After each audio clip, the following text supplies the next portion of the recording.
दोस्तों आज हम देखेंगे सवाल नंबर 14। ठीक है, इसमें ध्यान से देखिएगा। आपको कहीं पर भी आपको प्रथम पद दिख रहे हैं क्या? कहीं पर भी आपको सर्वांतर दिख रहे हैं क्या? देखो, ऐसे सवालों में जिसमें हमें प्रथम पद नहीं दिया रहता है उसमें हम मानते हैं। पिछले सवालों में हमने कर लिए हैं, चलिए इसमें भी हम मान के चलेंगे।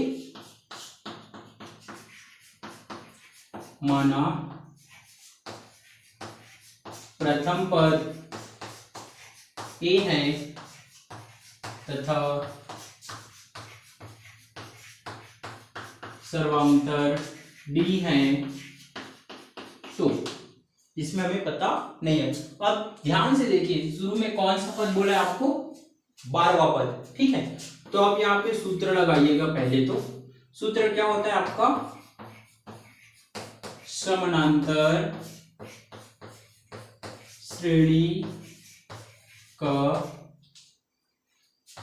nवा पद, ये आपका सूत्र होता है।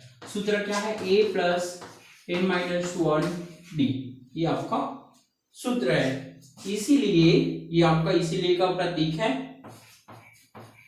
ये हो जाएगा आपका समानांतर श्रेणी का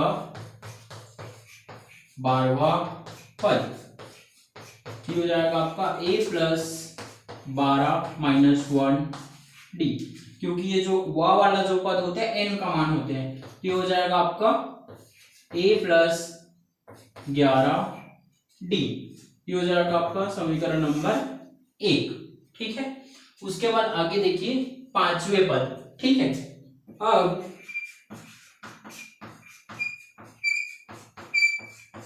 समानांतर श्रेणी का 5वां पद क्या हो जाएगा आपका? a प्लस 5 माइनस 1d, ये हो जाएगा a प्लस 5 में से 1 घटाओगे कितना आएगा आपके पास? 4d, ये हो जाएगा आपका समीकरण नंबर 2। ये आपको सिंपल जो सवाल में दिया था उसको हमने कर लिए। अब उसके बाद क्या बोले कि जो 12वां पद है उसके 5वें पद से 14 अधिक है। पहले इसको नोट कर लो, फिर आगे करते हैं। ठीक है, आगे देखिए। अब यहां से आप लिखिएगा प्रश्नानुसार। प्रश्नानुसार में क्या होगा? जो आपका 12वां पद का जो मान है वो 5वें पद के मान से 14 अधिक है। ठीक है, तो यहाँ पे लिख दीजिएगा 12वां पद बराबर 5वें पद प्लस 14, क्योंकि जो 12वां पद का मान है वो 5वें पद के मान से कितना ज्यादा है? 14। अब इसका मान क्या आया था? 12वां पद का मान a प्लस 11d बराबर 5वें पद का मान आया था a प्लस 4d प्लस 14। ठीक है, इतना क्लियर हुआ। अब इस a और d को इधर पक्षांतर करो, तो a plus 11d minus a plus है तो क्या हो जाएगा? माइनस, ये भी प्लस है तो क्या हो जाएगा? माइनस 4d बराबर में कितना आ जाएगा? ये 14। देखो, माइनस a और प्लस a आपस में कट जाएगा। 11d में से 4d घटाओगे कितना बचेगा आपके पास? 7d। इधर कितना है? 14। तो यहाँ पे d बराबर क्या आ जाएगा आपका? 14/7, अर्थात 7 दूनी कितना आ जाएगा? 14। d का वैल्यू कितना है आपके पास? 2। इतना क्लियर हुआ। अब ध्यान से देखिए आगे। अब यदि दोनों पदों का योग 36 है, तो ये आपके सवाल में है दोनों पदों का योग कितना है आपका? 36। ठीक है, कौन कौन सा पद? तो a plus 11d plus a plus 4d बराबर ये हो जाएगा आपका 36। ठीक है, दोनों पदों का योग कितना है यहाँ पे? 36 आपके प्रश्न में दिया हुआ है। चलिए अब इसको हम कोष्टक से निकालते हैं। तो ये हो जाएगा आपका a plus 11d plus a plus 4d बराबर ये हो जाएगा आपका 36। अब a और a जुड़ जाएगा तो ये हो जाएगा आपका 2a और 11d में से 4d जोड़ दोगे तो हो जाएगा आपका 15d। ए वाले आपस में जुड़ जाएगा और डी वाले आपस में जुड़ जाएंगे और बराबर में क्या है 36। अगला पद हो जाएगा आपका 2a प्लस ये हो जाएगा 15। डी का मान हमें मिला है, कितना मिला है 2, तो ये हो जाएगा आपका 36। अगला स्टेप हो जाएगा आपका 2a प्लस 15 दूनी कितना हो जाएगा जी 30, 15 दूनी 30 बराबर 36। तो ये हो जाएगा आपके पास 2a बराबर 36 माइनस 30, क्योंकि ये प्लस में है पक्षांतर करूंगा तो क्या हो जाएगा माइनस। चलिए इसको छोटे से जगह में और कर देते हैं तो हो जाएगा आपका 2a बराबर कितना हो जाएगा ये 6। 36 में से 30 घटाओगे कितना बचेगा आपके पास 6, तो आपका a का मान हो जाएगा 6/2, क्योंकि 2 को पक्षांतर करोगे ये गुणा में है, पक्षांतर करोगे तो भाग आ जाएगा। 2 एकम 2, 2 दिया 6, अर्थात a का मान कितना मिला आपको 3। ठीक है, इतना नोट कर लो, फिर आगे करते हैं। ठीक है, आगे करते हैं। आगे हो जाएगा आपका समानांतर श्रेणी का एवं पद। ये आपके सवाल में ज्ञात करने के लिए बोला है एवं पद। तो इसका सूत्र हो जाएगा a plus a minus 1d, क्योंकि वह के सामने जो पद होते हैं वही यहाँ पे लगते हैं। तो चलिए a का मान मुझे कितना मिला था 3 और ये हो जाएगा आपका a माइनस 1। d का मान मुझे कितना मिला था 2, तो ये हो जाएगा आपका 3 प्लस 2m, क्योंकि 2 अंदर गुणा हो जाएगा 2m और ये 2 एकम 2। ठीक है जी, फिर 3 में से आप 2 घटाओगे तो कितना बचेगा आपके पास 1। ठीक है, ये आपका हो जाएगा आंसर, यहां लिख लीजिएगा। अतः समानांतर श्रेणी का एवं पद 2m प्लस 1 प्राप्त होंगे। ये हो जाएगा आपका आंसर। ठीक है जी, चलिए दोस्तों अब हम लोग देखते हैं सवाल नंबर 15। इसमें आपको श्रेणी दिया हुआ है, ध्यान से देख लीजिए। आपको इसमें प्रथम पद मिल जाएगा, सर्वांतर का मान भी मिल जाएंगे, साथ ही साथ आपको दिया है 54वें पद। यहाँ पे एक चीज है जो हमें निकालना है, वो है कौन सा पद। तो जो कौन सा रहता है, जो अज्ञात रहता है, उसको हम क्या मानते हैं एनवा पद। ठीक है, बहुत ही आसानी से कर लेंगे। चलिए इसको हल करते हैं। ठीक है, देखिए सबसे पहले तो दिया है लिख लेना, दिया है समांतर श्रेणी का प्रथम पद कितना दिया हुआ है जी यहाँ पे 3, तथा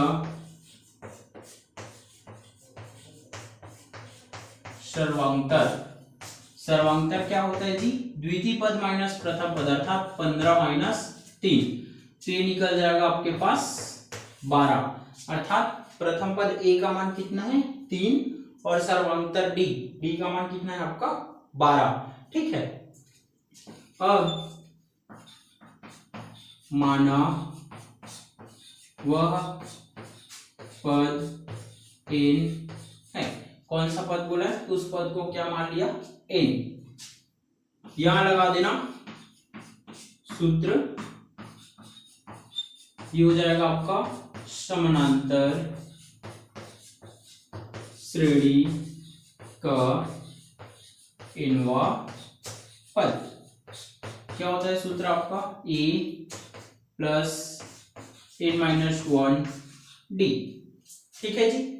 चलिए n है तो यहाँ पे भी a ले लिया। अब a का मान रखो, a का मान हमें कितना मिला 3 प्लस ये हो जाएगा आपका n-1, d का मान कितना है यहाँ पे 12, फिर हो जाएगा आपका 3 प्लस 12 का अंदर गुणा होगा, ये हो जाएगा आपका 12n और माइनस 12 एकम 12, तो ये हो जाएगा आपका 12n।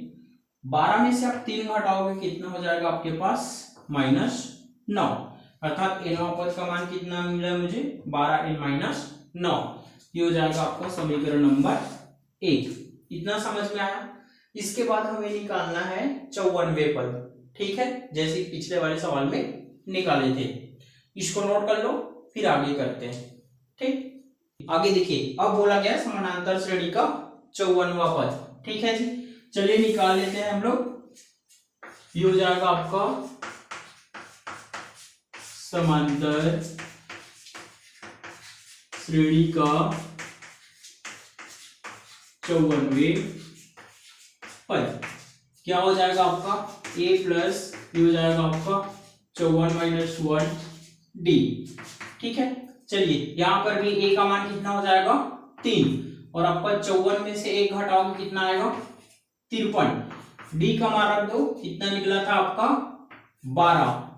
ठीक है जी, अब ये देखो ये हो जाएगा 3, अब इसका गुणा कर लो, कितना होता है 12 तिया कितना होता है 36 का 6, हासिल आ जाएगा आपके पास 3, फिर होता है 12 पंचे 60, 60 और 3 कितना हो जाएगा जी 63, 636, 3 जोड़ दोगे तो हो जाएगा 639। ये किसका मान है आपका 54वें पद का, ये हो जाएगा आपका समीकरण नंबर 2। इतना क्लियर हुआ। आगे देखना, अब यहाँ पे लिखना प्रश्नानुसार। एक बार प्रश्न वापस से जाके देख लीजिएगा, उसमें बोला गया था कि 54वें पद से 132 अधिक है। ठीक है, एक बार जाके देख लीजिए, तो ये हो जाएगा आपका nवां पद बराबर 54वें पद प्लस 132, तो जो अधिक बोलते हैं उसको प्लस लगा के जोड़ देते हैं, इस चीज को याद रखना। तो nवां पद कितना निकला था आपका 12n-9, 54वां पद का मान है 639 और ये हो जाएगा 132। बहुत ही आसानी से आप कर सकते हो। तो हो जाएगा आपका 12n-9 बराबर, इन दोनों को जोड़ दो, देखो 9 और 2 कितना हो जाएगा 11 का 1, हासिल आ जाएगा 1, 3 3 6 हो जाएगा और ये 7 और ये 6 और ये कितना हो जाएगा 7, तो आपका कितना आया 771। चलिए आगे करते हैं। ये हो जाएगा आपका 12n- बराबर कर लो, 9 जो है पक्षांतर हो जाएगा, तो ये हो जाएगा आपका 771 प्लस 9, उधर माइनस था, इधर आने के बाद क्या हो गया प्लस, तो ये हो जाएगा आपका 12n बराबर, जोड़ दो तो ये हो जाएगा 9 और 1 10 का 0, हासिल आएगा 1, तो ये 8 और ये 1, तो 780। अब ये हो जाएगा आपका n बराबर 780 बटा 12, ये जो 12 है पक्षांतर करोगे तो भाग में आ जाएगा। ठीक है, चलो इसको और सरल करने के लिए 6 के पहाड़ा में कटा दो, तो हो जाएगा 6 एकम 6, एक बचेगा इधर आ जाएगा, 6 3 18 हो जाएगा और ये 6 दूनी 12। ठीक, फिर एक बार और कटा दो, फिर आपको उत्तर आ जाएगा, ये देखो आसानी से आ जाएगा, 2 छक्का 12 और एक इधर जाएगा तो 2 पंचे 10, n का मान कितना आया जी आपके पास 65। ठीक, चलिए यहाँ पे लिख दीजिएगा आप लोग, अतः